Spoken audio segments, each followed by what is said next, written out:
Քանի որ հարցման ժամանակ ձեզնից մեծամասամբ ընտրել եմ, որպեսզի տեսանյութը լինի շուկայի ըմբռնման մասին, ես այնուամենայնիվ որոշեցի թե շուկայի ըմբռնումը, թե ռիսկերի կառավարումը համատեղեմ իրար հետ։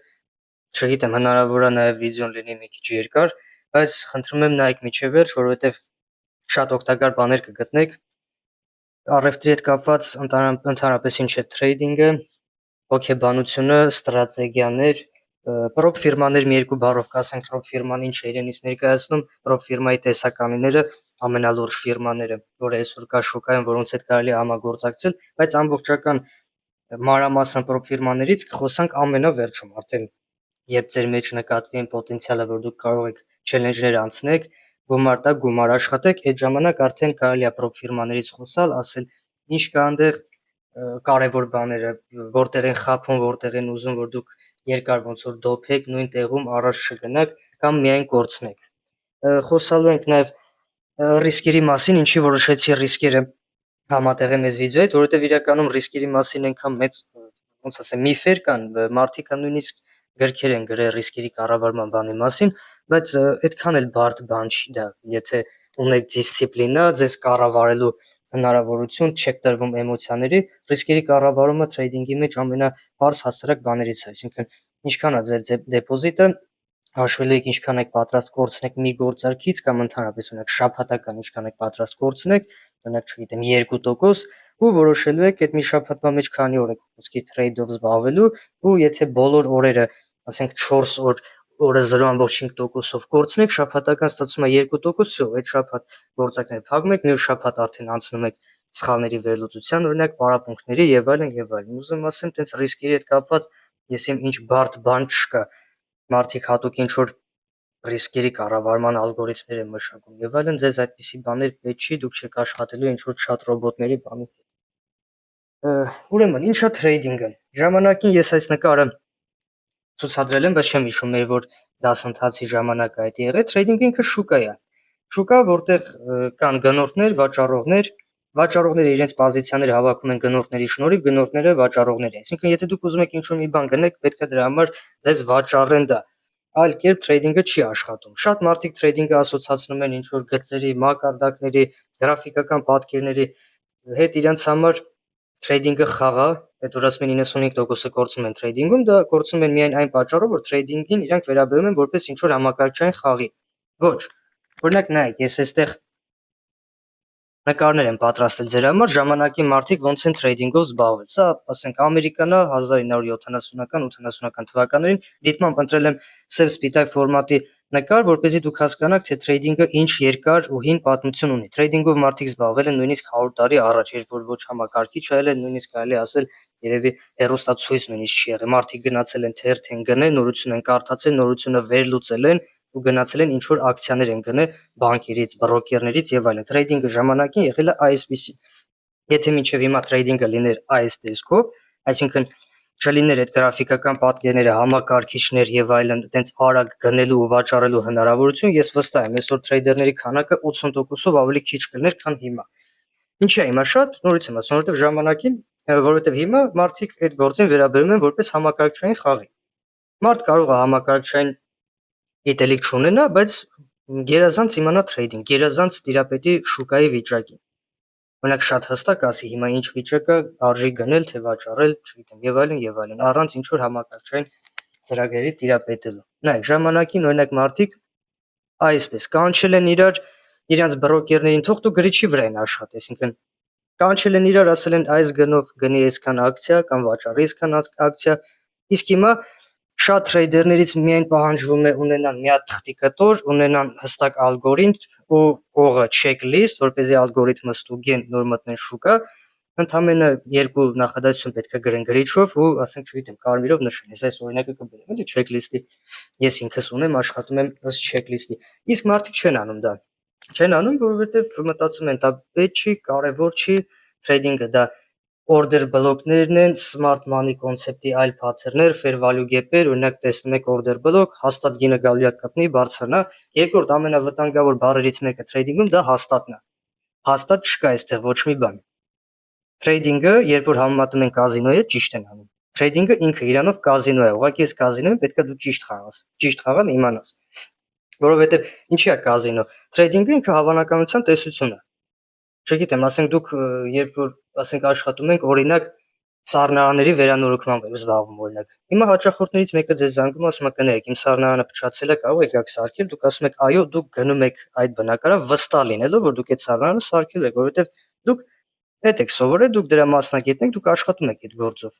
Չի կարող լինել այդպես մասնագետ, որ գա ասի կներեք, գիտեք ինչ կա, ես գիտեի թե կարամ սարքեմ, բայց չէ, բարձումը չեմ կարող։ Իսկ trading-ը տենց է։ Դու բացում ես short long պոզիցիա 80-90% հավանականությամբ, այստեղ հավանականության տեսությունն է աշխատում։ Ոնց որ կազինոյում խփում եք, ասում եք դեր աստված, մենակ կրեմ, բայց պարտվում եք։ Ինչով է տարբերվում trading-ը կազինոյից։ Տարբերվում է նրանով, որ այստեղ կարողանում եք ձեր ռիսկերը կառավարել, կարող եք հստակ պլան կազմեք, որ եթե այսքան կորուստ ունենամ, սրանից հետո դուրս եմ գալու։ Իսկ կազինոյում մաքսիմում ձեզ տկլորացնելու են նոր հանեն այդ շենքից։ Ու այն մարդիկ, ովքեր տրվում են այդ էմոցիաներին, ազարտին, trading-ը իրենց համար դառնում է կախվածություն, այդ մարդիկ կորցնում են։ Այդ մարդիկ դառնում են այդ կազինոյի գերին։ Ես ընդհանրապես զարմանում եմ, ոնց հնարավոր է trading-ից կախվածություն ունենալ, քանի որ ի տարբերություն կազինոյի, կազինո դու մտնում ես, գումարը գցում ես ապարատի մեջ ու սկսում ես խփել։ Իսկ այստեղ մինչև այդ խփելը դու պետքա վերլուծես շուկան, նայես ուշադիր համեմատես այլ շուկաների հետ, գրես, ջնջես, գրես եւ այլն, իսկ դա ժամանակատար է։ Ու այդ ամեն ինչից հետո եթե այդ trading-ը քո մոտ կախվածություն առաջացնում, չգիտեմ, այդ տեսակ մարդիկ ինձ թվում է մի քիչ ուղեղի հետ կապված խնդիրներ ունեն, ավելի լավ է ստուգվեն։ Դժվար էլի trading-ը այն աշխատանքը չի, որ կախվածություն ունենաք։ Ինչպես եւ ասեցի, trading-ը դա առևտուր է, որտեղ աշխատում են երկու խաղացողներ, վաճառողներ եւ գնորդներ։ Հիմա լինում է 3 տեսակի trader։ Դա սկալպերներն են։ Նայեք, ասենք, էսի սկալպերի գրաֆիկան է, քանի անգամ է գնում, վաճառում եւ այլն։ Ինքն օրվա մեջ մի քանի trade անում, դուք երևի հավանաբար հարցնում եք, ասում եք, լավ, ես ոնց կարաս այսքան օրինակ պատկերացեք, էսի րոպեանոց գրաֆիկա է կամ 5 րոպեանոց ոնց հնարավոր է այսքան գնել վաճառել, էսի արվում է մի հատ քլիկով, մի հատ նայեք, էսի սկալպերների ստականն է, իրենք ստական են ասում կամ order book անգլերենով տարբերություն չկա։ Տարբեր ծրագրեր ալում, հիմնականը, ասենք, C-Scalp, դրանք ամենահայտնիներն են կամ ռուսական շուկայի համար private bond-երը, դա էլ է հայտնի։ Նայեք, մարդիկ ուղղակի նայում են, տեսնում են, որ օրինակ, չգիտեմ, նայեք ինչ արագ է շարժվում։ Էսի շուկան է, այս պահի դրությամբ։ Օրինակ, մարդիկ նայում են արագի մեջ ու տեսնում են, որ օրինակ 300,000 Bitcoin հենց հիմա 64480-ով գնում են։ Իրանք հասկանում են, որ այդ քանակը կարա ջարդի ինչ որ limit order, օրինակ ունենք այսպիսի շուկա, ունենք մակարդակ, բարձրանում է, այստեղ գինը 64500-ը, ու իրանք նայում են այդ ստականի մեջ ու տեսնում են, որ 64500-ում գնում են օրինակ 300,000 Bitcoin, իսկ 64500-ում օրինակ վաճառվում է 100,000 Bitcoin, այսինքն գնորդները երակշռում են վաճառողներից ու իրանք արդեն այստեղ limit order են դնում, որ ջարդվի այս մակարդակը։ Սկալպերները տենց են աշխատում, այսինքն իրանք այդքան էլ գրաֆիկային չեն նայում, իրանք նայում են եկավ գինը հասավ իրանք մակարդակին ու սկսում են այստեղ կլիկներով արդեն trade անել։ Այս տեսակի ոճը ինձ դուր չի գալի, չնայած որ ինքը աշխատում է, նենց չի որ չի աշխատում, ուղղակի ես ոչ փորձել եմ զբաղվեմ դրանով, ոչ էլ կզբաղվեմ։ Դա ամեն մարդ ինքը գիտի էլի ինչ է ուզում, որն է իր ոճը, trade-ի ոճը։ Չնայած scalping-ը կարելի է նույնիսկ համեմատել day trade-ի հետ, որը որ ես զբաղվում եմ, նայեք, ունենք day trade-ն էլ էս տեսք ունի, ուղղակի իմ day trade-ը ու այս swing trade-ը, տեսնեք, swing-ը էդի մի քիչ ավելի երկար է դու քո պոզիցիան պահում, այսինքն կարող է պայս 2 օր, 3 օր, մի շաբաթ։ Day trading-ը ու swing trading-ը ես ոնց որ համատեղում եմ իրար։ Ես պոզիցիաները բացելուց ձգտում եմ normal stop դնեմ, ոչ թե 0.1, 0.2%, profit-ն էլ 0.5, ասենք 5-6%, էդի day trading-ը ու ինչ որ միտեղ էլ scalping։ Ես ոնց որ day trading-ն ու swing trading-ը համատեղում եմ իրար, այսինքն գծեցի մակարդակ, գինը եկավ, հասավ, ես ուզում եմ այստեղ short պոզիցիա բացեմ, ես stop-ը ոչ թե դնում եմ այստեղ, ոնց որ սկալպերներն են դնում, որովհետև սա ինձ համար վտանգավոր է։ Ես կարող եմ stop-ս այստեղ դնեմ ու էսի կազմի, չգիտեմ, 0.5%, իսկ մեկը 3 հարաբերակցության դեպքում աշխատելու համար մեզ պետքա 0.5%-ից profit ունենանք, ասենք 1.5%, իսկ 1.5% շարժը դա trading-ի համար լուրջ շարժ է։ Հա, եթե աշխատում եք կրիպտոյով ու մանավանդ աշխատում եք վտանգավոր, շատ վտանգավոր մեմքոիններով եւ այլն, որոնք չեն ենթարկվում ընդհանրապես ոչ մի բանի, բարձր, հա, 1.5% է, այնտեղ ոչ մի բան է։ Ինչի չեն ենթարկվում, նորմալ կրիպտոները գոնե շարժվում են բիտքոինի հետ, իսկ այդ թյուրիմացությունները շարժվում են ոնց ուզում են։ Իրանց շարժողները ոչ թե ֆոնդեր են, մեծահարուստ մարդիկ են եւ այլն, այլ հենց այդ մեմքոինի, այդ կրիպտոմանետայի հիմնադիրներն են։ Իրանք այնտեղ նստած ուտում են ձեր փողերը, որտեվ իրանք նայում են, տենում են, որ դուք ինչ որ օրինակ, չգիտեմ, խոսքի PayPay-ի վրա ինչ որ order block եք տենում, ու իրանք սկսում են խնդալ ձեր վրա, որտեվ այդ PayPay մեպեների վրա չի աշխատում այդ order block-ները։ Էդի մոռացեք, էդի շուկա չի, էդի կազինո էլ չի, էդի փոսա։ Էդի մտնում եք ընդ, այդ փոսը նախատեսված է նրա համար, որպեսզի դուք մտնեք ընդ ու ձեզ ընդ թաղեն։ Իսկ սա կարելի է նույնիսկ համարել ներդրում։ Invest ոնց որ ոչ, նայեք, սա օրական գրաֆիկա է, այսինքն բացի սկալպերներից, day trader-ներից ու swing trader-ներից կան նաև ինվեստորներ, ասենք ոնց որ Warren Buffett-ը բան, օրինակ Warren Buffett-ը իր գործարքները բացում է ու փակում է 10-15 տարի հետո, պատկերացնում եք, դա ինչ երկար ժամանակ է։ Նայեք, իրանք աշխատում են այս ձև, այստեղ լուրջ մակարդակ կա, գնում են ու նայեք, օրական գրաֆիկով այստեղ, չգիտեմ, մոտ մի երևի 50-60 մոմ, այսինքն 2 ամիս հետո նոր վաճառում են։ Սա ամենաճիշտ ոճերից մեկն է, ամենաճիշտ, ամենաապահով, բայց սրա համար պետք է գումար։ Ասենք մենք քանի որ գումար չունենք ու մեր ունեցած գումարը շատ քիչ է, ասենք $1000, $2000, մենք փորձում ենք օրվա այդ կարճ ժամանակահատվածում յուրաքանչյուր շարժ բռնենք, որ չգիտեմ 1050, 1070, 1100 այսպես գումարներ աշխատենք, քիչ-քիչ մեր դեպոզիտը ավելացնենք։ Իսկ ներդրումների դեպքում պետքա լուրջ գումարներ, գոնե չգիտեմ, սկսած $400-500 $500-ից, որ ասենք $500,000-ով օրինակ, եթե դու այստեղ գնես ու այս շարժը լինի, ասենք где-то մի 20-30%, գոնե նորմալ փող աշխատես, էլի, իմանաս ինչի համար ես այդ փողը սառեցնում։ Իսկ դու պատկերացնում եք $1000 ներդրեք ինչ որ մի հատ ակցիայի վրա ու սպասեք օրինակ 2 տարի անց 1200 հանեք։ Եկան $200 պլյուս։ Մարժի $1000 քնցնել 2 տարի, որ $200 հանել։ Իհարկե ոչ։ Դրա համար ներդրումները ավելի շատ դա ոնց որ բանի համար է։ Մեծ գումարների համար է։ Հիմա անցնենք trade-ի checklist-երին։ Սա իմ checklist-ն է, իմ սցենարն է, կարակ դուք էլ բանեք, screenshot անեք, օգտագործեք, ինձ թվում է ձեզ պետք է գա սա։ Հիմա ոնց եմ ես աշխատում։ Օրինակ ոսկի արծաթ, նավթ։ Կոնկրետ սրանց վրա գտնում ենք օրական մակարդակներ։ Բացում ենք գրաֆիկական պատկերը ու պատկերացնենք սա օրականը, եկավ, իջավ։ Օրական մակարդակ գտել ենք։ Գտնում ենք ժամանոց մակարդակ, արդեն օրականը փակում ենք, մեզ պետք չի, օրականը իջնում է, գտնում ենք ժամանոցը իջնում է։ Օրինակ այստեղ գտնվում է մեր օրական հզոր մակարդակը, այստեղ էլ ժամանոցը, ասի կողը գրեմ ժամ։ Հաշվում ենք ATR, ATR-ը հիշում եք ոնց եք հաշվում եք վերջին 14 օրվա նորմալ մոմերը, այսինքն 1, 2, 3 հայերն ու լոերը։ Հայ մինուս լո հավասար է 14 օրվա հայ մինուս լոն հավասար է ATR-ը։ Գումարում եք իրար, եթե ով չգիտի, որպեսզի այս տեսանյութը շատ երկար չլինի, խնդրում եմ դիտեք մեր ATR-ի վերաբերյալ վիդեո դասընթացը, այնտեղ ամեն ինչ մանրամասն սաղ ասվում է։ Հիմա ATR-ը հաշվելուց հետո անպայման դնամ ստեղ կա, ես էդին նշել եմ, թե մյուս checklist-ի մեջ է։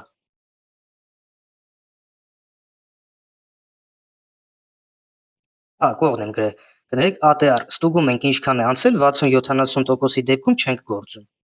Օրինակ, եթե օրը սկսվել է այստեղ, ու հիմա գինը գտնվում է այստեղ, ու այսքանը կազմում է 70-80% ATR-ի, 80% ATR։ Այստեղ short չենք մտնում։ Հասկացաք, այստեղ short չենք մտնում, որովհետև ATR-ին մնացել է 20%, իսկ 20% որ կիջնի հավասար է 0-ի։ Ինչ ենք անում այդ դեպքում, չենք գործում։ Սպասում ենք։ Հետևում ենք այլ ակտիվների։ Օրինակ, ոսկին, արծաթը ու բիտքոինը իջնում են, երբ որ դոլարը ուժեղանում է։ Սա դոլարի ինդեքսն է, խնդրում եմ ես էլ screenshot արեք, շատ պարտադիր է։ DXY։ Սա դոլարի ինդեքսն է,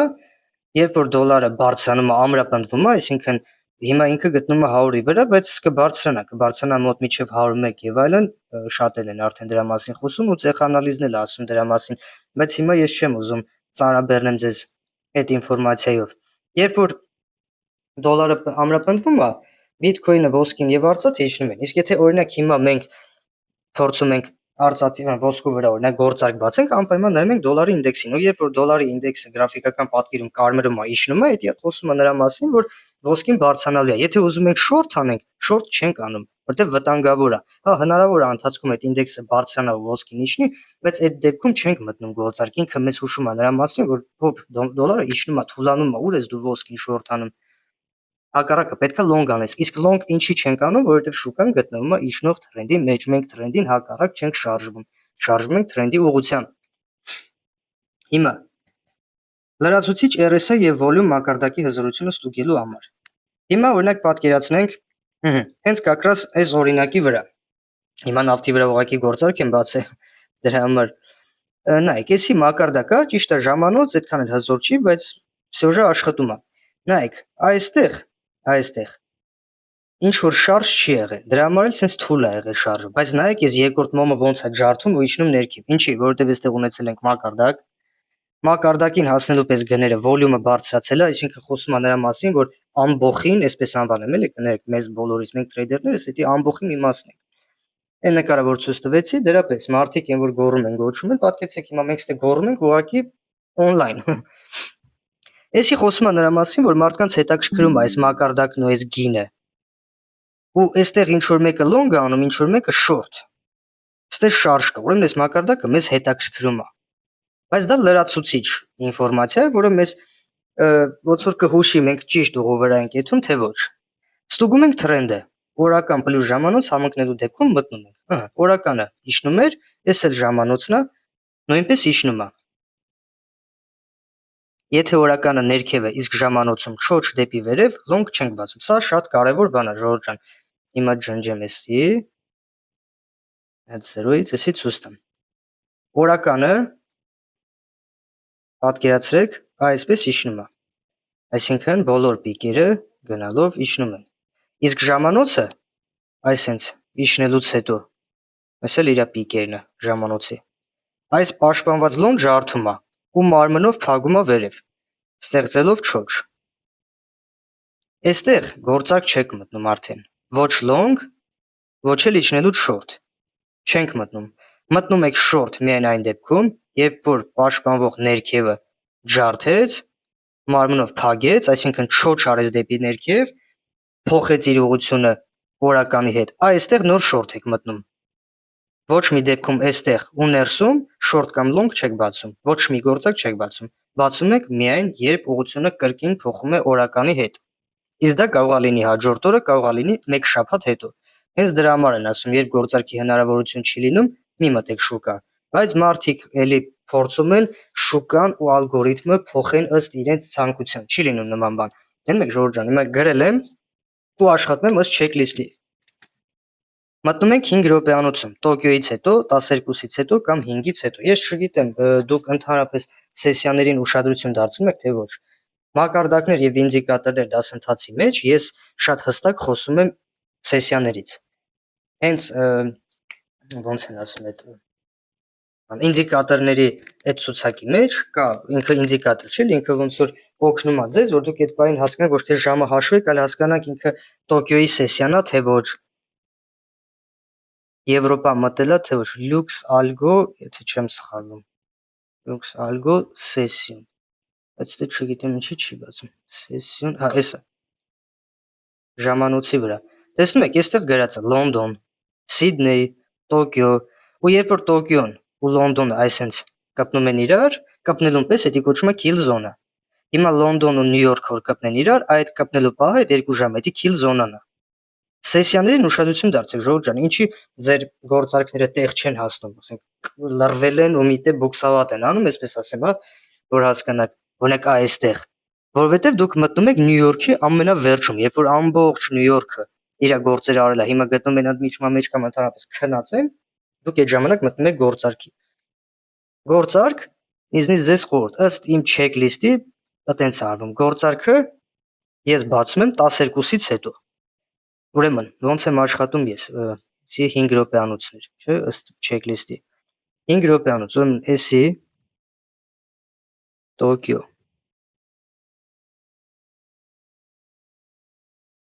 Մենք պարտադիր սպասում ենք Տոկիոյին, ոնց իրան կպայի Տոկիոն։ Տոկիոն իջնում է,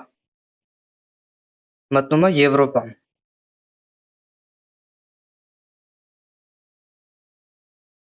Եվրո, ըհը։ Հիմա Տոկիոն այստեղ, օրինակ, ստե մոմ նկարեմ, այստեղ ձևավորվել է լիկվիդացիա։ Ոնց ենք անում մենք Տոկիոն բացվում է 4-ից մինչև 12-ը։ 12-ից Եվրոպան է արդեն մինչև 17-ը, 17-ին Նյու Յորքն է։ Հիմա ոնց ենք աշխատում ենք, եկավ, սպասում ենք բարձրանա, վերցնի Տոկիոյի լիկվիդացիան, վերցնելուց հետո նոր շորթ ենք բացում դեպի ներքև։ Կամ հակառակը, լոնգ ենք բացում դեպի վերև, վերցնելով ներքևի մասը, այսինքն շուկան ոնց թելադրի։ Եթե չի ստացվում Տոկիոն վերցնել, այսինքն Եվրոպան, այսինքն լրվում է, հելնում է, իջնում է, մինչև չի վերցնում, մենք գործարքի չենք մտնում։ Այս լիկվիդացիան պալյուբոմը մնում է։ Մենք այն վերցնում ենք Նյու Յորքի սեսիայի ժամանակ։ Դնենք 17:00-ին։ Եկավ, Նյու Յորքը բարձրացավ, վեգալից նոր շորթ ենք բացում։ Այսինքն հասկացաք, քանի ժամ մենք կարող ենք սպասել էկրանի առջև։ Ես ընդհանրապես sense full time trader եմ, այսինքն առավոտից մինչև երեկո նստում եմ էկրանի դեմը, որովհետև ես չեմ պատկերացնում ոնց կարող է մարդ ասի, որ ես trade-ով զբաղվում եմ օրական կես ժամ, մի ժամ։ Մենակ գործից գալիս եմ, բացում եմ գրաֆիկան, այդ կես ժամ, մի ժամը մի բան անում եմ, աշխատում եմ, հելնում եմ։ Իմ համար դա անհնարին բան է, որովհետև ես ամբողջ օրվա ընթացքում հետևում եմ, թե իրան ոնց է պահում Տոկիոն, Եվրոպան, Նյու Յորքը։ Նայեք, այ օրինակ նավթը ես այստեղից շորթ եմ բացել, բարձրացավ, վեգալից լիկվիդացիան իջավ։ Հիմա մենք իրար հետ խոսում ենք, չգիտեմ, նույնիսկ հնարավոր է սրանից հետո էլ չիջնի։ Ես դրել եմ մոտ միջև ստե։ Եթե ստացվեց, անպայման կտեղադրեմ իր Telegram-յան ալիքում։ Ինձ թվում է այս սեսիաների պահը հասկացավ, Ժորժ ջան, սեսիաներին պարտադիր ուշադրություն դարձեք։ Ուշադիր։ Հիմա եթե ձեր չստացված թրեյդները բացեք ու նայեք, ուշադիր նայեք ժամին։ Շատ հնարավոր է, որ դուք պոզիցիան բացել եք, օրինակ, չգիտեմ, գիշերը ժամը 11-ին ու փորձել եք փակել գիշերը ժամը 2-ին, 3-ին, այդ շարժը դա Սիդնեյի շարժն է, Սիդնեյ ինքը մտնում է այդ Տիխոօկեանսկայի սեսիայի մեջ, դա ամենամեռած սեսիան է, անդե ոչ մի բան չի կատարում։ Եթե ուշադիր նայեք, եթե չգիտեմ, դուք գիշերները արթուն եք մնում ու որոշում եք գիշերները թրեյդ անեք, ուշադիր նայեք ժամին, տեսեք, որ հենց այդ ժամին եք դուք պոզիցիա բացել, դրա համար ոչ մի բան չի ստացվում։ Եթե ուզում եք գիշերը թրեյդ անեք, ինչին ես դեմ եմ, թրեյդ արեք Տոկիոյի ժամանակ։ Տոկիոն միշտ Տոկիոն մարդիկ ասել են, որ ինքը ամենա ցածր վոլատիլայնություն ունեցող գործիքն է, բայց ինքը սեսիան է, բայց ինքը ամենա վոլատիլն է իմ համար, ինքը ամենա շարժունակն է։ Ես եղել է, որ Եվրոպայում ու Նյու Յորքում մուտքի կետ չեմ ունեցել, բայց նայել եմ, որ Տոկիոն 5000-ատ մուտքի կետ է տվել։ Ուղղակի Տոկիոյի ժամանակ մենք քնած ենք ելնում ու դա իմ checklist-ի մեջ չի մտնում, իմ ալգորիթմի մեջ չի մտնում։ Իմ ալգորիթմի մեջ մտնում ենք 5 րոպեանոցում Տոկիոյից հետո, 12-ից հետո կամ 5-ից հետո։ Պարտադիր սպասում ենք լիկվիդացիայի վերցմանը Տոկիոյի կամ Եվրոպայի։ Ոնց որ ասացի, իջավ, լիկվիդացիան վերցեց, իջավ, չվերցեց չենք մտնում շուկա։ Սա ինչ որ տենց լրացուցիչ անալիզ անելու միջոց շաբաթն ու ամիսը անցնելուց հետո նայել տվյալ time frame-ով գրաֆիկային, այսինքն երկուշաբթի նայել, թե շաբաթական մոմը ոնց է փակվել, ինչ տեսքով է փակվել, կամ ամսականը։ Ռիսկերի կառավարում դեպոզիտի 0.5 կամ մաքսիմում 1% կորուստ 1 օրում, այսինքն եթե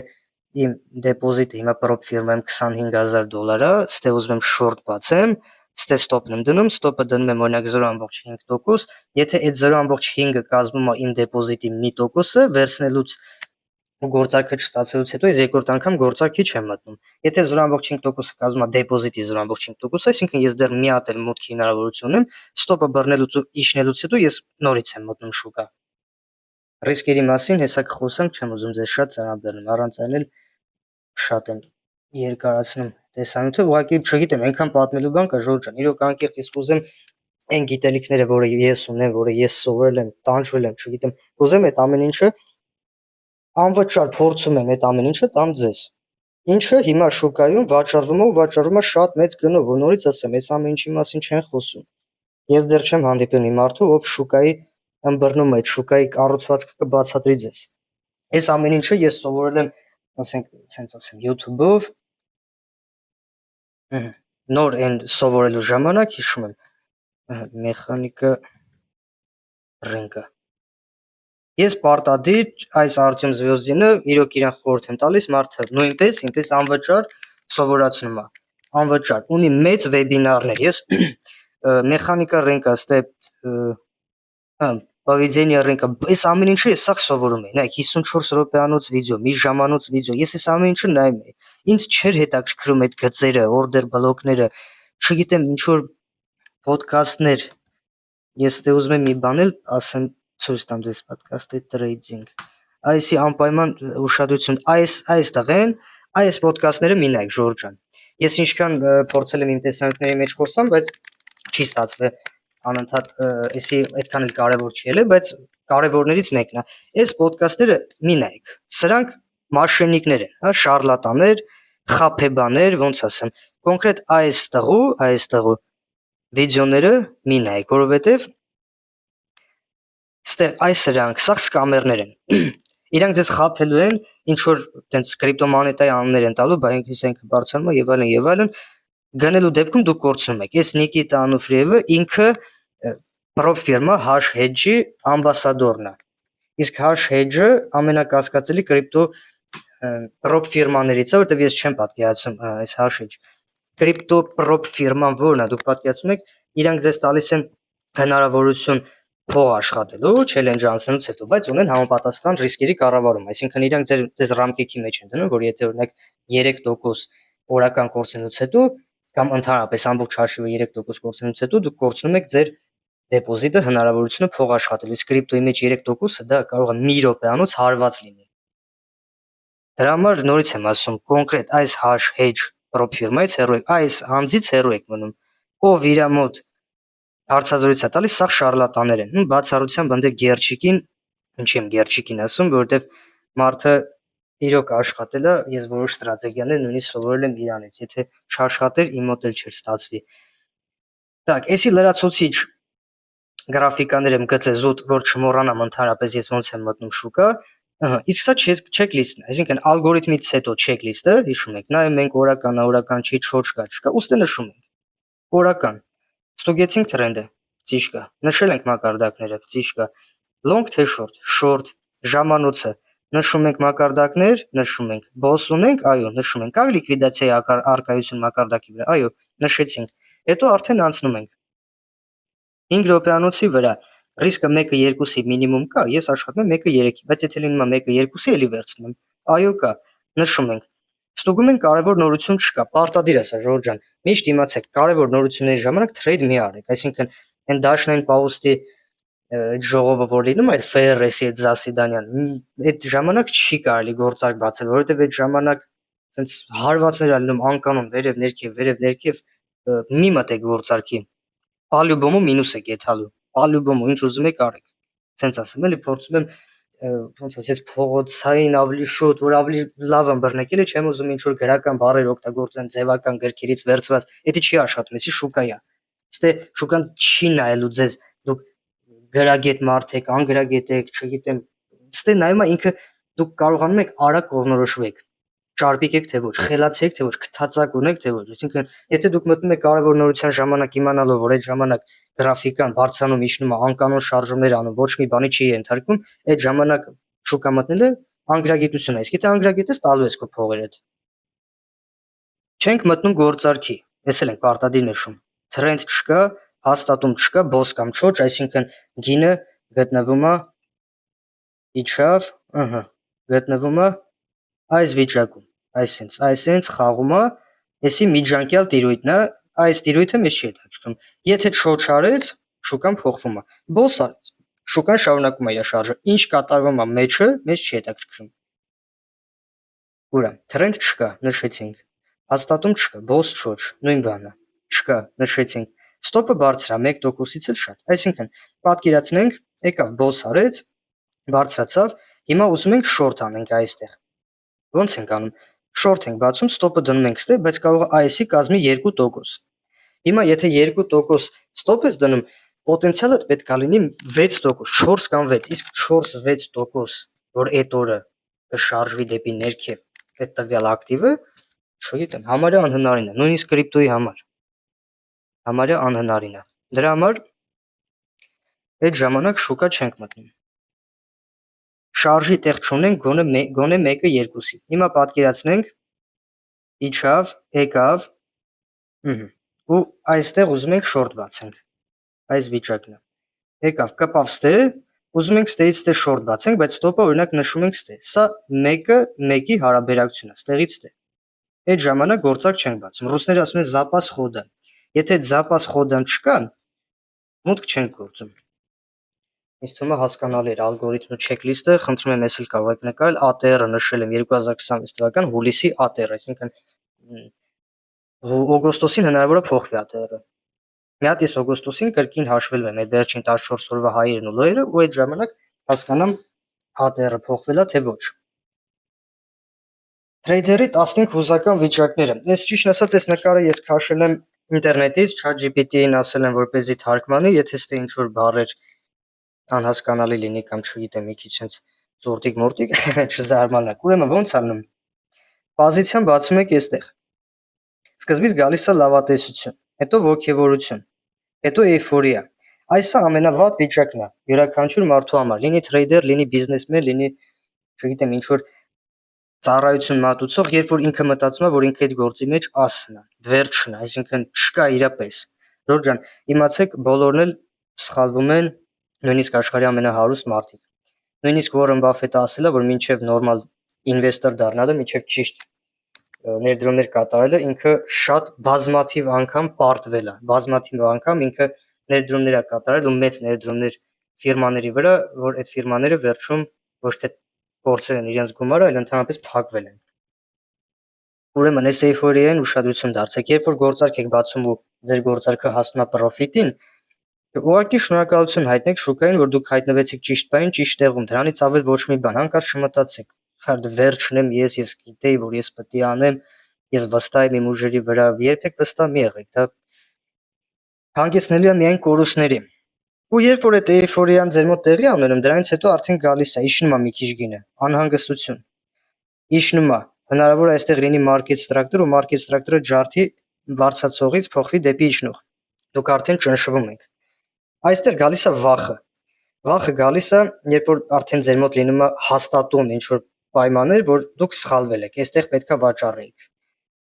Հուսահատություն։ Այստեղ արդեն մարդիկ սկսում են աղոթել, լացել, չգիտեմ ինչի սենց ստացվավ եւ այլն, ու այս խոճապի պահին իրանք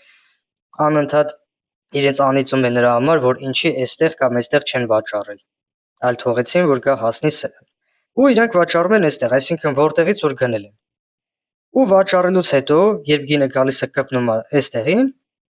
ես այս դեպրեսիան այստեղ կդնեի։ Այս լավատեսությունը կջնջեի։ Այս ամեն ինչից միայն դեպրեսիան կբերեի այստեղ, որովհետև կպնելուն պես ու բարձրանալուն պես, ասում են, դե պետք է սպասեի, էլի փաստորեն ես ճիշտ էի։ Սա հենց թրեյդերի հուզական վիճակներն է։ Այսի պետք է չլինի։ Ալգորիթմը չեքլիստը նրա համար է, որպեսզի դուք չմատնվեք խոճապի կամ անհանգստության կամ ձեր մոտ չլինի էյֆորիա, այսինքն ամեն ինչ լինելու է ըստ ձեր գծած պլանի։ Գրել եք գրիչով, պլանը կազմել եք, նայում եմ, շուկան իջնում է, ժամանոցը իջնում է, ունենք 5 րոպեանոցում մուտքի կետ, մտնում ենք շորտ։ Ու ձեզ մի հատ խորհուրդ տամ, Ժորժ ջան, հիմնականը բացեք շորտ պոզիցիա, ինչի։ Լոնգը հիմա բացատրեմ շուկան ոնց է կառուցված։ Ուրեմն, այստեղ ունենք մակարդակ դիմադրության, աջակցության կներեք։ Հիմա բարձրանում է շուկան, օրինակ դուք այստեղ գնում եք։ Այստեղ ունենք դիմադրության մակարդակ։ Կներեք, ես շվատ նկարեցի։ Բարձրանում է շուկան, հարվածում է։ Հիմա կան մարդիկ, որ գնում են այստեղ, ու հետո զարմանում են ինչի է գինը իջնում։ Հարցը այստեղ մենակ այս մակարդակը չի։ Հարցը նրանում է, թե որտեղից ենք եկել։ Հիմա պատկերացրեք ինչ որ մեկը այստեղ $40 գնել է, գինը բարձրանում է $70։ Դուք հասկանում եք, ինքը մի արժեթղթի մեջ աշխատել է $30։ Իսկ հնարավոր է ինքը այդ արժեթղթից գնել է 1000 հատ։ Ուրեմն ինքը արդեն պրոֆիտ ունի $30,000, որ իր նման լիքը մարդիկ այստեղ վաճառում են։ Շուկան սենց է կառուցված։ Մակարդակները գծելուց հետո պարտադիր նայում եք գների։ Անցած տեսանյութի մեջ նավթի վերլուծությունը գործարքի։ Ես դες ասացի, որ ես հիմնական ուշադրություն եմ դարձնում գնին։ Այ օրինակ հիմա այստեղ ես ուշադրությունը դարձնում եմ գնին, նայում եմ գնին, որովհետև ինքը 73-ի չհասավ։ Այս տպավորություն էր, որ իրեն չթողեին, այստեղ կար լիկվիդացիա 73-ի վրա, բայց իրան այստեղից ջարդել են։ Այսի անհասկանալի է իմ կողմից, ինչի է ինքը իջել այստեղ, որովհետև այս լիկվիդացիաները վերցված է։ Սա Եվրոպայի լիկվիդացիան է, իսկ սա Տոկիոյին։ Ինքը եկավ վերցրեց Տոկիոյինը, Նյու Յորքը որ բացվի, հավանականություն կա, նորից եմ ասում, հավանականություն, ոչ թե հաստատ։ Հավանականություն կա, որ ինքը իջնելու է Եվրոպայի լիկվիդայնության հետևից։ Լիկվիդությունը ժորժ է, ինքը փողն է։ Հեսա խոսանք դրա մասին։ Այսօր խոսալու ենք շուկայի մասին, ռիսկերի մասին, ալգորիթմների մասին։ Սենց տեսանյութ ինձ թվում է, ոչ թե ինձ թվում է, այլ ես կարամ վստահ ասեմ, չկա հայկական շուկայում, հայկական տրեյդինգ շուկայում չկա, ռուսական, ամերիկական լիքն է։ Բայց մեր հայերը ամեն ինչ տանում են փողի։ Ուզում ես մեկ օրում աշխատես $1000 գրանցվի մեր կուրսերին։ Տպավորություն է ստեղծում, եթե դու աշխատում ես այդ $1000, էլ ինչ ես ինձ սովորացնում։ Так, չխոսանք լավ իրանց մասին։ Բարձրացավ։ Մարդը աշխատեց, համարյա 2 անգամ շահույթ ունեցավ։ Վաճառում է, ֆիքսում է իր պրոֆիտը, ու այդ ժամանակ դու այստեղ գնում ես զարմանալով, թե ինչի է շուկան իջնում։ Շուկան այսպիսի գիծ չի։ Ինքը բարձրանում է, կարա մտնի ֆլետի մեջ, կարա բարձրանա, կարա այդ ֆլետից դուրս գա իջնի։ Դրա համար տենց զարմանալու բան չկա, էլի որ ինչի հենց ես գնում եմ, շուկան իջնում է, որովհետև դու գնում ես սխալ տեղում։ Շուկան երբեք չի սխալվում, սխալվում ենք մենք։ Հիմա ուշադիր նայում ենք գներին, այսինքն մակարդակը գծեցիք, ստե գինը $70, լավ, 70% եմ նշում։ 70.6 օրինակ, լավ։ Իսկ այստեղ 68։ Հիմա դուք օրվա ներսում, այսինքն եկավ ջարդեց, մտավ ստեղ, այստեղ պոզիցիա եք բացում, ստոպը ստե պրոֆիտն են մինչև 70.6։ Ինքներդ ձեզ հարց տվեք։ Ինչի համար այսօր գինը 68-ից պետք է հասնի 70։ Ոչ թե 68-ից 69, այլ 68-ից 70։ Այս թիվը փոխվելու է։ Ինչի։ Ու կհասնի արդյոք, թե ոչ։ Ու երբ որ դուք, ոնց ասեմ, շուկան չի նայում ստրատեգիաների, հասկանում եք, շուկան նայում է, թե ինչպես եք դուք ըմբռնում իրան, ինչպես եք իրեն հասկանում։ Ամեն մարդ շուկան վերլուծում է իր ձևով։ Մեկը ճիշտ, մեկը սխալ, մեկը խառը, չգիտեմ, մեկը ինչ որ պրոֆեսիոնալ, ինչ որ մի հատ, ոնց ասեմ, ստրատեգիա ունի, ինչի շնորհիվ ինքը կարողանում է մաքսիմում հաղթանակներ ունենալ։ Հիմա էդ է շուկան։ Այսինքն դուք նայեք ոչ թե գրաֆիկական պատկերներին, մակարդակներին, smart money կոնցեպտի, չգիտեմ ինչ որ բառեր, ICT, եսիմ ինչ եկավ վերցեց լիկվիդացիան, բան։ Միա դուք նայեք գինը 68-ից արդյոք կհասնի 70-ի, որովհետև հզոր մարդիկ են թույլ տալիս այդ գնի աճն ու անկումը։ Արդյոք իրանք այսօր թույլ կտան, որ օրինակ նավթի գինը 68-ից հասնի 70-ի։ Ինչի համար։ Ու երբ որ դուք շուկայից սկսեք խոսալը, ամեն գործարք բացելուց այստեղ մտնեմ թե ոչ, օրինակ պրոֆիտը որտեղ դնեմ։ Օրինակ եթե ես 68-ում պոզիցիա բացեի, պրոֆիտը կդնեի 68-9-ում, նույնիսկ 69-ում չէի դնի։ Կամ 68-9-ում որոշ ֆիքսացիա կանեի թվից, մնացածն էլ 69-ում, բայց ոչ 70-ում, Ժորժ ջան, ոչ 70-ում, որովհետև դա չգիտեմ, առևտուր է, էլի, այս ամեն ինչը առևտուր է, դուք չգիտեմ, դա պետքա ինքներդ ձեզ հարց տաք, դա նույնն է ոնց որ հիմա դուք հաց առնում եք 120 դրամով,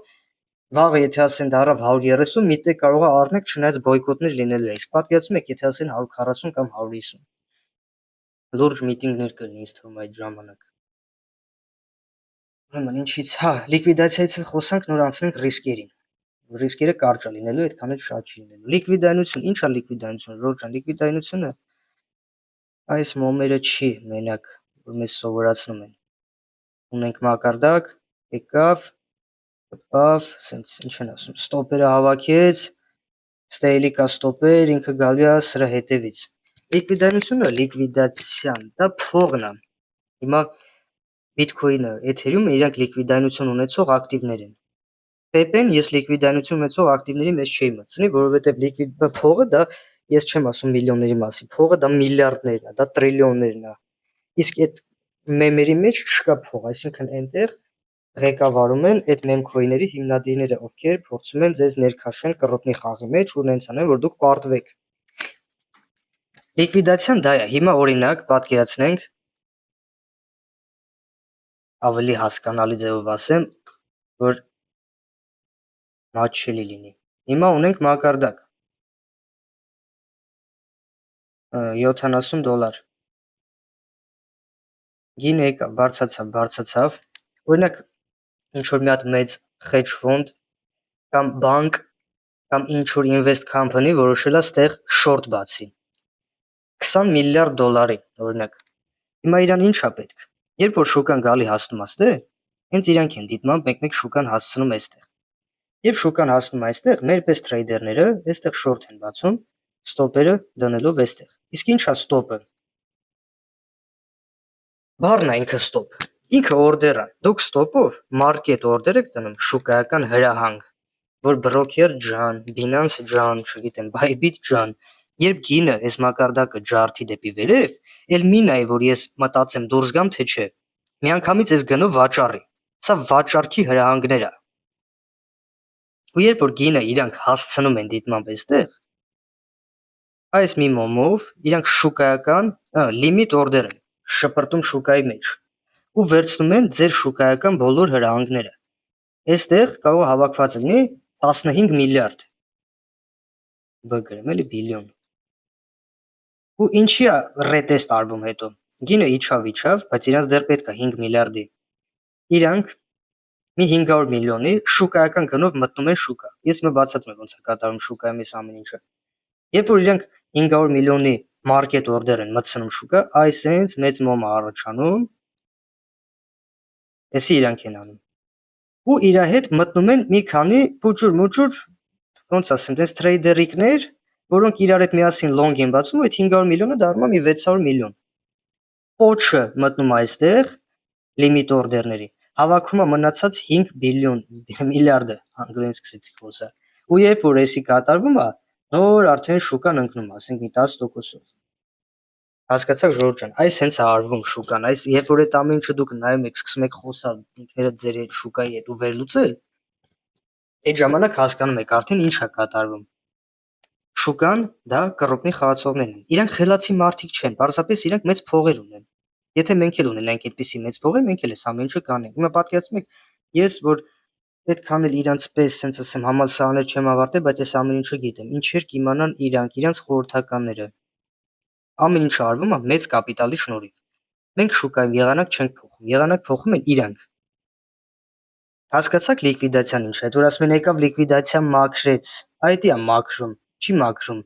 գալիս է իր ջեբերն է լցնում այդ փողերը ու իջնում է ներքև։ Ինքը ձեզնից ստոպ չի գողանում, ինքը գիտի դուք որտեղ եք, դուք լիկվիդայնություն եք ապահովում, տրեյդերը լիկվիդայնություն ապահովում։ Միշտ ասում են, որ լիկվիդայնություն ապահովում է մարքետ մեյքերը եւ այլն, ոչ, լիկվիդայնություն ապահովում է տրեյդերը։ Հիմա եթե մտնեք forex բացեք, օրինակ դոլար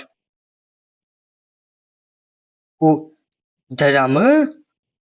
լիկվիդայնություն մեջը չկա, ունենալու եք այսպես գրաֆիկա, այսպես։ Հիմա ասենք մի հատ փորձեմ էլի զուտ հետաքրքրության համար USD AMD դրանք ահա այստեղ նայեք այստեղ լիկվիդայնություն չկա այստեղ աշխատում է change-երը նայեցիք էսի օրական գրաֆիկան է ժամանոց կներեք նայեք օրականը խայտարակություն այստեղ լիկվիդայնություն չկա եթե այստեղ կոպիտ ասած մի բան գնեք կներեք էլի այդ արտահայտությունը պետք է անեմ քաքի մեջ է կնելու իսկ երբ որ բացում եք ասենք USD եվրո ահա որ լիկվիդայնություն կա տրիլիոնների ոչ թե միլիարդների այդ է լիկվիդայնությունը ինչի որովհետև IC տրեյդերներին չի հետաքրքրում բայց IC հետաքրքրում է այստեղ կռոպնի խաղացող չկա որովհետև լիկվիդայնություն չկա իսկ այստեղ կա Դա լիկվիդայնության մասով նորից եմ ասում ժողովուրդ ջան եթե ինչ որ հարցեր լինեն անպայման խնդրում եմ մեկնաբանության մեջ գրեք մենք ունենք ակտիվ հետևորդներ ովքեր հարցեր են ունենում գրում են մեզ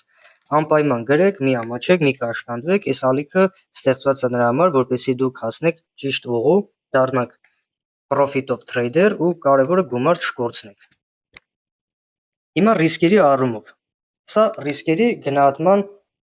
ցուցանակն է հա սենց ասեմ ռիսկ կորուստ հարաբերակցությունը ինչպես է արվում Հիմա եթե դուք աշխատեք մեկը մեկի հարաբերակցությամբ, այսինքն 0.5 կորցնեք, բայց 0.5 օգուտ անեք, դուք ձեր գործարքների պետք է կատարեք 60%-ը ճիշտ, որպեսզի գումար աշխատեք։ Իսկ 60% ճիշտ գործարքները, չգիտեմ, ես չեմ հանդիպել տես տրեյդերի, ով 60% իր գործարքներից պլյուսով է դուրս գալի, այսինքն Եթե ամսվա մեջ ինքը կատարում է 10 գործարք, 10-ից 6-ը պլյուսով է, չեմ ճանաչում։ Եթե դուք կարողանաք 10-ից 6 ապահովեք, դուք կարող եք աշխատել 1-ը 1-ի հարաբերակցությամբ, մի եկել էս 1-ը 5-ի եւ այլն եւ այլն։ Կկորցնեք 20, 30, 40%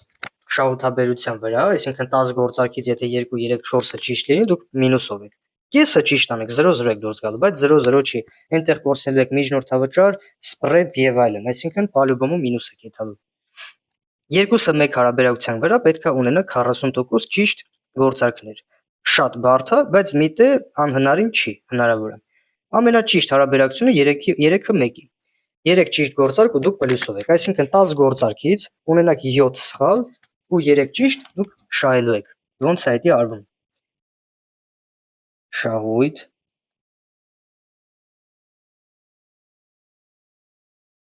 Շահույթ կորուստ։ Հիմա կորցնում եք $1, այսինքն ստոպը որ բռնելու է $1։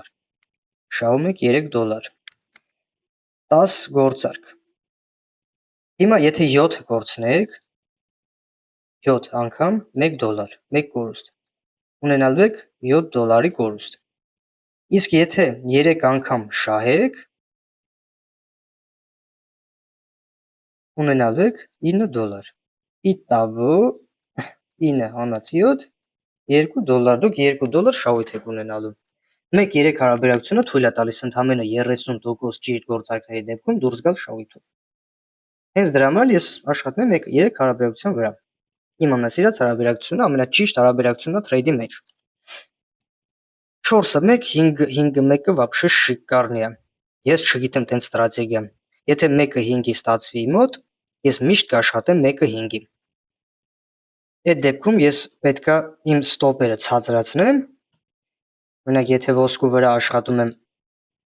0.5, պետքա սարքեմ 0.2, 0.2.5, որը որ շատ բարդ է։ Հիմա խոսքով sense հեշտ է ասելը, երևի ձեզնից մարդիկ ասում են, հա դե լավ, դե ստոպը ինչ, օրինակ, չգիտեմ, գինը եկավ, հասավ ստե, ջարդես դու այ sense միկրո ստոպ դնի։ Հա, հերվից հեշտ է թվում, բայց երբ որ բացում ես ռեալ շուկան, այդքան էլ հեշտ չի թվում ու փոքր ստոպերը շատ է բռնվում, Ժորժ ջան, էլ ասեմ։ Ինչքան ստոպը ցածր ելավ, այնքան շատ կորուստ եք ունենալու։ Ստոպը դրեք նորմալ։ Ես այն օրը պատահական չէր, որ Bitcoin-ի short-ը ձեզ ուղարկեցի, ստոպը 5.5% բռնեց 2 օրում։ 5.5%, դուք պատկերացնում եք, եթե այդտեղ ստոպ նշեք 0.2, 0.3%։ Անհնարին կլինի, չեք աշխատի։ Դա ռիսկերի առումով, այսինքն ռիսկը վերցնում եք ձեր դեպոզիտից։ Օրինակ, ձեր դեպոզիտը կազմում է $10,000, դուք ձեր համար նշում եք ինչքան եք պատրաստ կորցնեք մի գործարքից։ Օրինակ, բացեցիք short այստեղ, ստոպը դնում եք այստեղ։ Ստոպը ասենք թե կազմում է 1%։ Հիմա դուք մտածում եք 10,000-ի 1%-ը պատրաստ եք կորցնեք թե ոչ։ Ընդհանրապես սխալ է ամբողջ դեպոզիտով մտնել։ Ճիշտ կլինի, օրինակ մտնեք 5,000-ով, որպեսզի 5,000-ի 1%-ը կորցնելուց ստացվի 10,000-ի 0.5%-ը։ Այդ դեպքում ձեր դեպոզիտը կորցնելու հնարավորությունը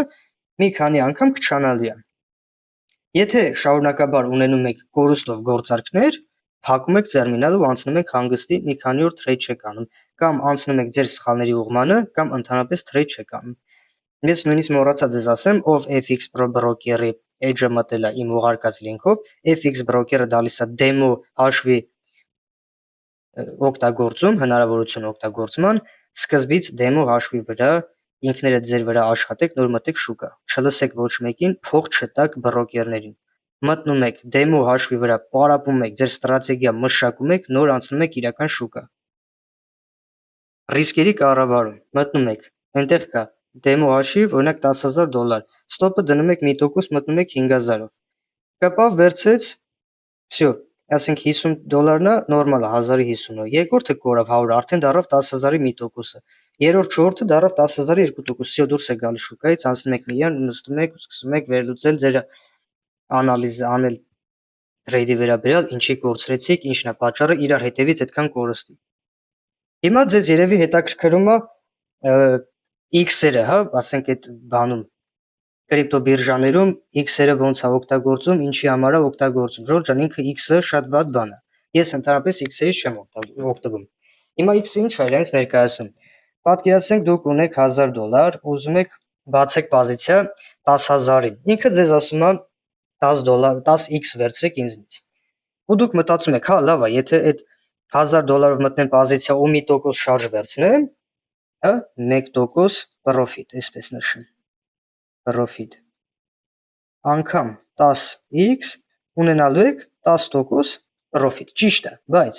եթե դուք 1% նշել եք profit-ը ու աշխատում եք 1-ը 2 օրինակ հարաբերակցությամբ, ուրեմն ձեր stop-ը կազմում է 0.5%։ Stop։ Ու երբ որ 0.5%-ը նույն 10x-ով հաշվում եք, նայեք ինքը սենց աշխատում է, ինքը ձեզ տալիս է 10x, որպեսզի ունենաք 10x շահույթ, այսինքն 1%-ը դառնա 10%, այսինքն $1000-ով աշխատեք 1100 մի գործարքից, բայց ասում է, եթե կապնի stop-ին, stop-ը նույնպես 10x-ով եմ հաշվելու, իսկ 0.5-ի 10x-ը արդեն 5-ն է։ 1000-ի, այսինքն 20 է։ Աշխատելու եք 100, կորցնելու եք 20։ Դա արդեն մեծ գումար է 1000-ի համար։ Ու այստեղ ես արդեն չեմ ասում, որ եթե ունենաք օրինակ 10% profit 10x-ով ու դուք մտածեք, որ կարող եք 1000-ը դարձնել 2000, նույն ձևել էս 1000-ը կարող կորցնեք օրինակ եթե լինի stop-ը 3%, 3.30-ի 300։ Այսինքն ընդամենը մի գործարքից դուք 30% կորցնելու եք։ Հիմա խոսանք 100x-ի մասին, որ այդքան շատ եք սիրում։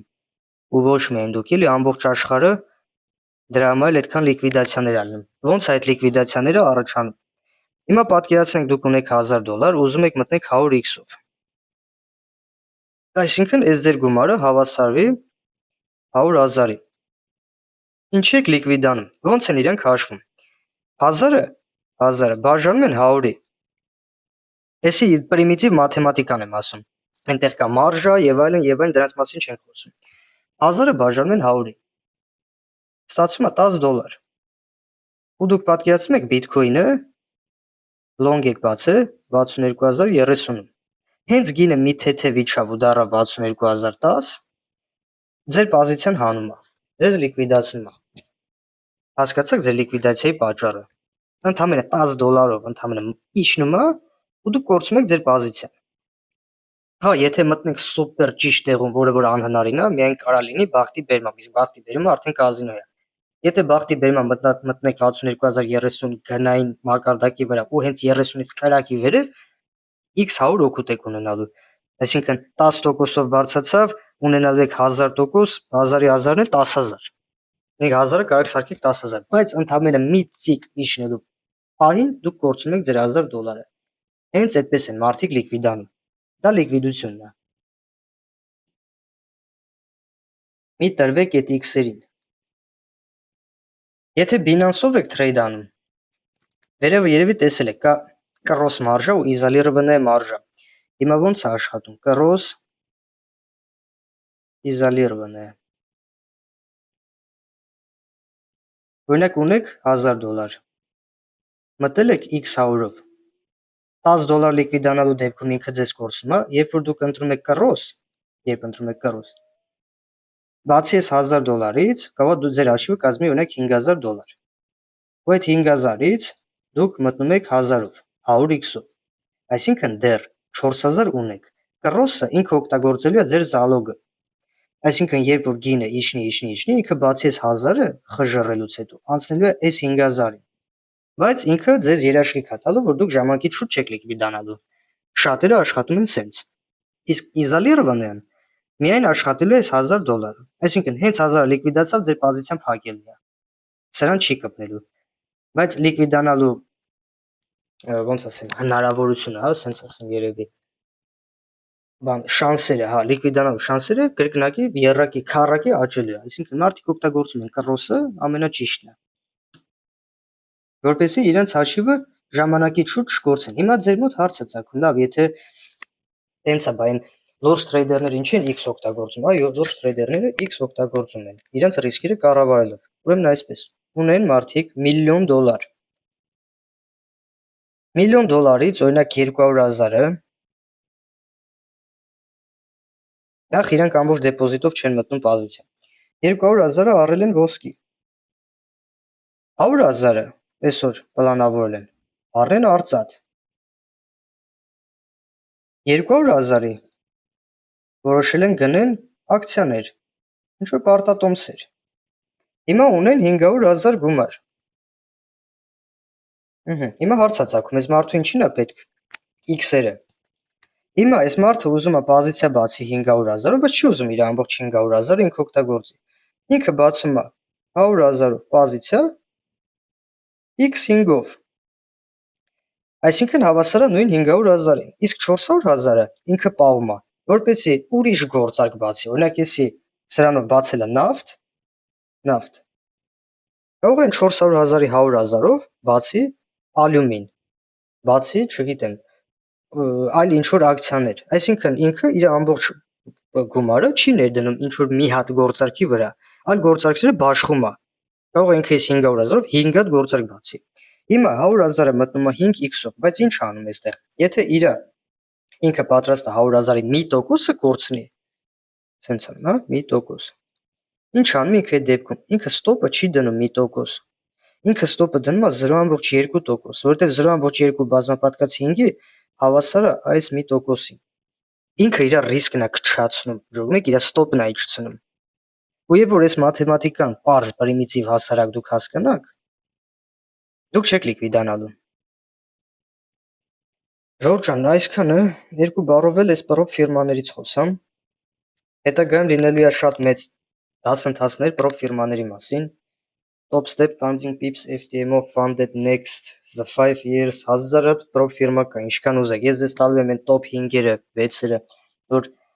չմտնեք ձեր փողերը չտաք ու չկորցնեք։ Երկու բառով ասեմ ինչա պրոպ ֆիրման ու անցնենք առաջ։ Վերջացնենք ավելի ճիշտ։ Պրոպ ֆիրման ինքը հնարավորություն է տալիս ձեզ գումար աշխատելու առանց այդ գումարը ունենալու։ Օրինակ դուք ուզում եք աշխատեք ամսական, օրինակ $1000-2000 գումար, ինչա պետք ձեզ դրա համար 50-ից $100,000 հաշիվ, բայց դուք այդ գումարը չունեք։ 50-100,000 հաշիվ ստանալու համար իրանք ձեզ առաջարկելու են անցնել չելենջներ։ Օրինակ ասել են 100,000-ի 10%-ը, կարաս մեզ բերես։ Եթե բերես, մենք քեզ կտանք այդ $100,000, ու այդ չելենջը մուտք գործելու համար ձեզնից գումար են ուզելու, ասենք $200, $300 կամ $100, նայած ինչքան հաշիվը մեծ է, այնքան շատ եք մուծելու մուտքավճարը։ Անցնելու պես այդ հաշիվները լինելու են դեմո։ Իրանք աշխատում են այս պրինցիպով, ով պարտվում է իր գումարը վերցնում են ու տալիս են կրողներին։ Հասկացաք։ Երկու բառով ասեմ, սա շատ հիանալի միջոց է գումար աշխատելու։ Այսօր միակ գումար աշխատելու միջոցը դա պրոպ ֆիրմայում գրանցվելն է, չելենջը անցնելն է ու այդ գումարը աշխատելն է։ Այլ ձև չկա, որովհետև $100,000 դուք չունեք, եթե ունեք $1,000 100x-ով մտնելը, դա անմտություն է, չանեք այտենց բան։ Հետագայում լինելու է մանրամասն տեսանյութ պրոպ ֆիրմաների մասին, ոնց գրանցվեք, ոնց անցնեք վերիֆիկացիան, ոնց անցնեք չելենջները ու վերջում ինչպես եք դուրս հանելու գումարները։ Telegram-յան ալիքում բոլոր իմ ուղարկած սկրինշոթները դա Funding Pips-ի ուղարկած գումարներն է, որը ես աշխատել եմ թրեյդինգով։ Այսքանը ժողովուրդ ջան, ինձ թվում է սրանից ավել մանրամասն թե շուկայի ըմբռնումը, թե ռիսկերի կառավարումը ոչ մեկ ձեզ չէր կարող այսպես մանրամասն բացատրել, իսկ եթե կան մարդիկ, ովքեր մանրամասն կբացատրեին, այն կբացատրեին մեծ գումարների հաշվին։ Այսքանը ժողովուրդ ջան, ձեզ խորհուրդ կտամ եւս մի անգամ ուշադիր նայել այս տեսանյութը, սկրինշոտ անել ու անպայման տեսանյութը նայելուց հետո անցնում եք YouTube ու նայում եք այլ թրեյդերների գործերը, անվճար տեսանյութները, ոնց են պոզիցիա բացում, ոնց են ռիսկը հաշվում եւ այլն եւ այլն։ Ձեզ միայն կօգնի ստանալ ճիշտ թրեյդ, ճիշտ պրոֆիտ միայն